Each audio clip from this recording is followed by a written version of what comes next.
Chapter 15 Booty. Black was carried by the Griffin Knight and returned to Dangarok Castle 3 hours later. The dwarves commanded by Captain Darren chased them out for several kilometers in one go, completely dispersing the orcs of the Bone-Chewing clan.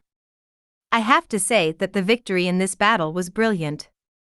With 300 remnants of the army, he defeated the orc clan twice his size, which is a brilliant victory in any race.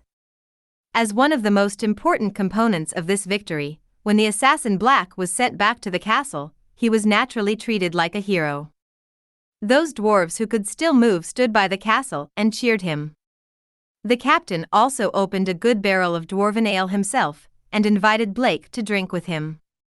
The Ribman did not refuse. He was very tired and really needed a rest, but unexpectedly, after a fight with the dwarves who were best at drinking, Blake miraculously persevered to the end. This added to his image among the dwarves. This skinny human assassin with the same rib can fight, has courage, and can drink so much. He has the stomach volume comparable to that of a dwarf drunkard. He is definitely a first-class hero and warrior among human beings. In fact, the cunning pirate is only a small cheat. When he was transferred to a pirate in his class, there was a very magical alcoholic among his talents, which probably expressed the dark humor of pirates as alcoholics. In short, with the blessing of this talent, Black drinks like water. It's not that you can't get drunk. But after a certain level of intoxication, there will be no more serious intoxication, no vomiting, and no fragmentation.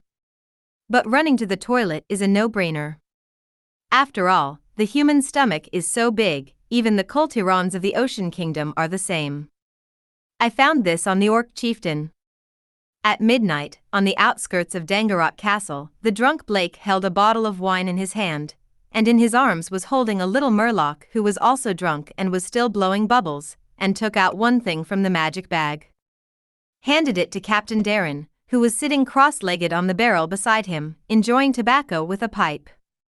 With the burning torch next to it, the captain, who was also drunk, took the thing and found that it was a strange weapon, which was heavy.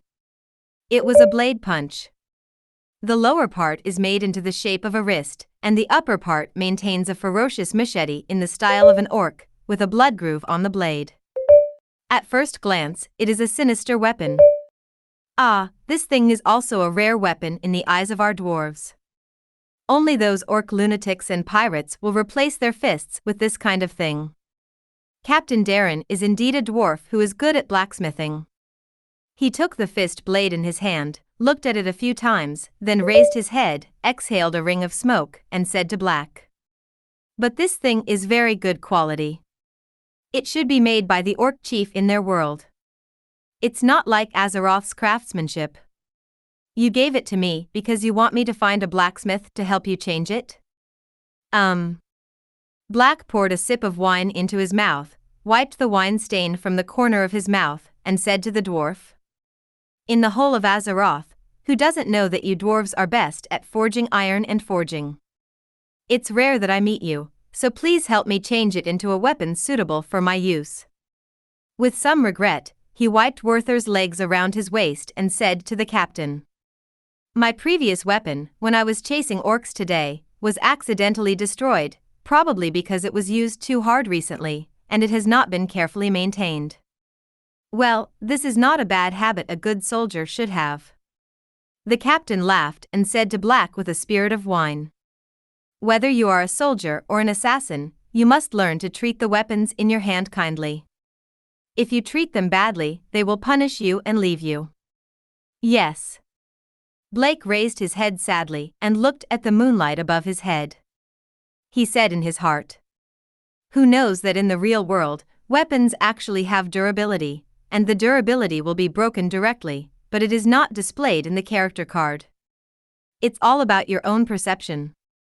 I still use that Murloc dagger quite smoothly, which is a pity. I'll change this weapon for you right now." Captain Darren smoked a bag of tobacco, patted his stomach, stood up staggeringly, and said to Black, "Although I am not a master blacksmith, I can still modify the weapon, and I will give it to you tomorrow at the latest. By the way, this is the trophy you got from an orc chieftain." Don't you give it a name? Blade Fist. Black took a sip of wine and said to the dwarf captain. Let's call it Blade Fist. Huh? The name is a bit weird, but it's okay, it's quite appropriate, it's both a fist and a blade. The captain laughed and waved his hand, and staggered towards the castle. Blake watched him disappear and shook his head, thinking that he didn't come up with the name, but this piece of equipment, called Blade Fist. He glanced at the equipment slot of the character card. Replica Blade Fist. Excellent quality. Strengthened hacking. Strengthened bleeding. 2 enhanced entries. But in terms of attributes, it is even better than the Werther's leg that Black has used with ease. This is also the second excellent weapon he has obtained. It really is wealth and wealth. Moreover, he risked this battle today, and what he got was not just a fine weapon, nor just a skill. I don't know what you Kultiras are like, but we dwarves don't like killing prisoners very much. Outside the castle, quite far away, Black carried the wine bottle and the pipe gifted by Captain Darren, and spit it in his mouth. The tobacco used by the dwarf was quite bursting, but after getting used to it, he could feel a unique aroma of wood.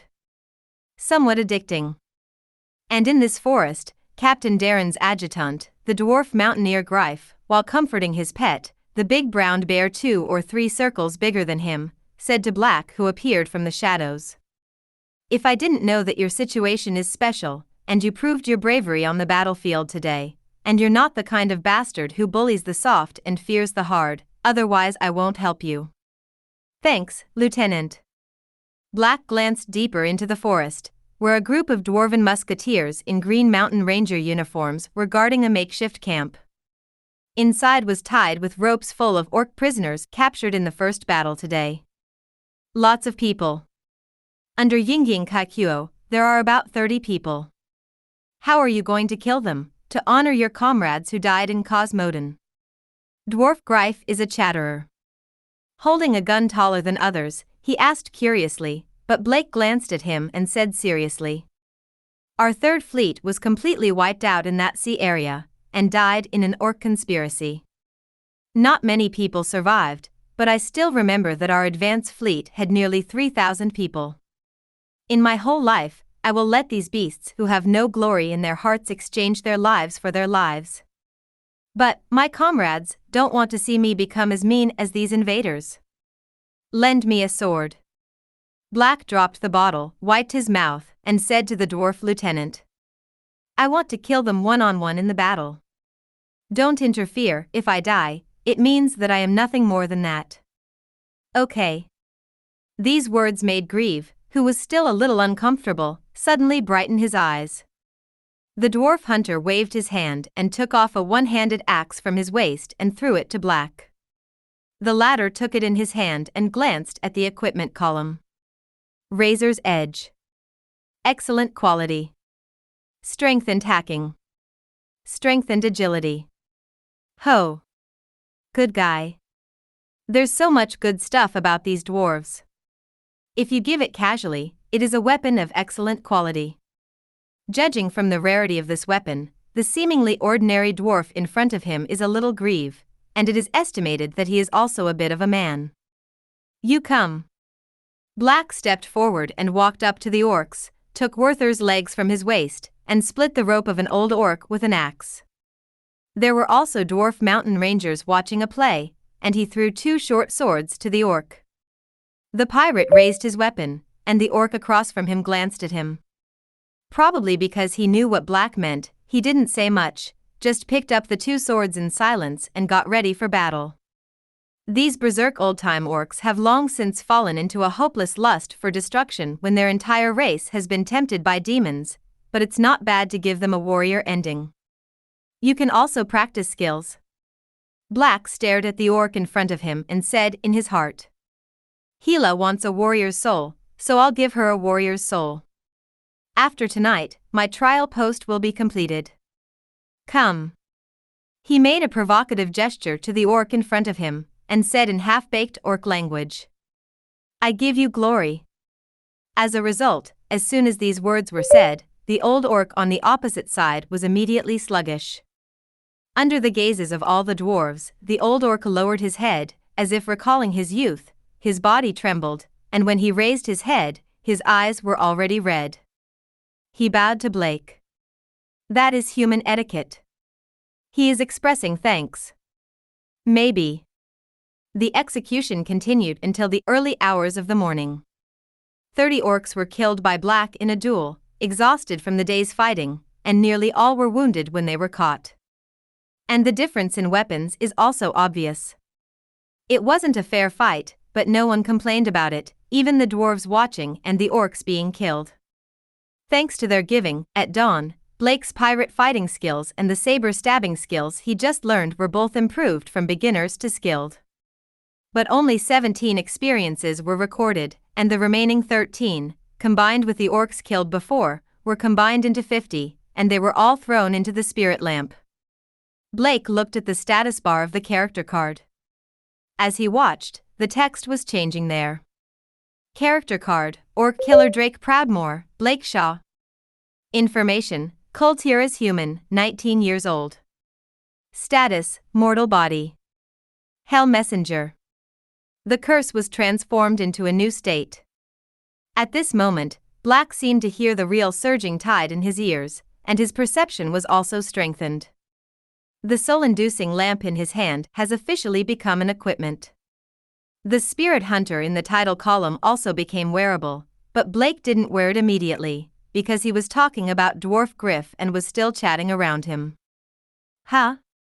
You said you wanted to learn to hunt with me? The Dwarf Mountain Ranger Hunter, who has a large brown bear as a pet, will lean against his pet's soft mane and drink while watching Black.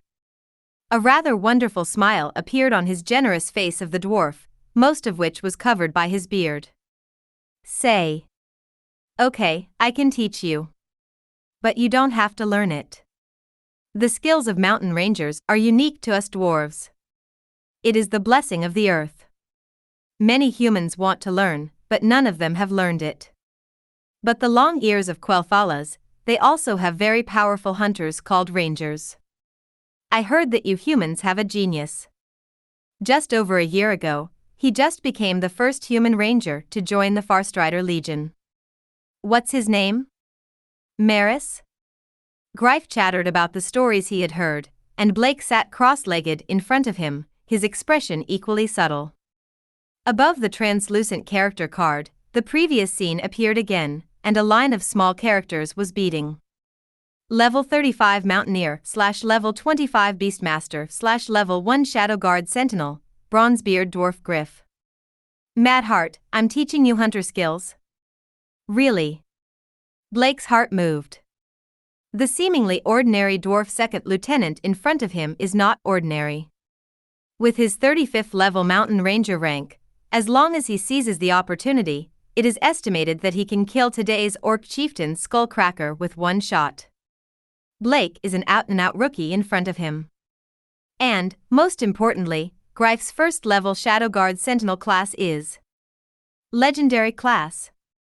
If Black didn't misread the name, it means that the chattering dwarf in front of him is a member of the Azeroth Legendary Hunter Organization and the Secret Passage.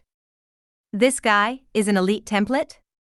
No wonder Dangarok Castle, after being besieged by orcs for so many days, did not fall. Probably this guy was quietly supporting it. But what was he lurking in the Hillsbrad foothills to detect? Demon?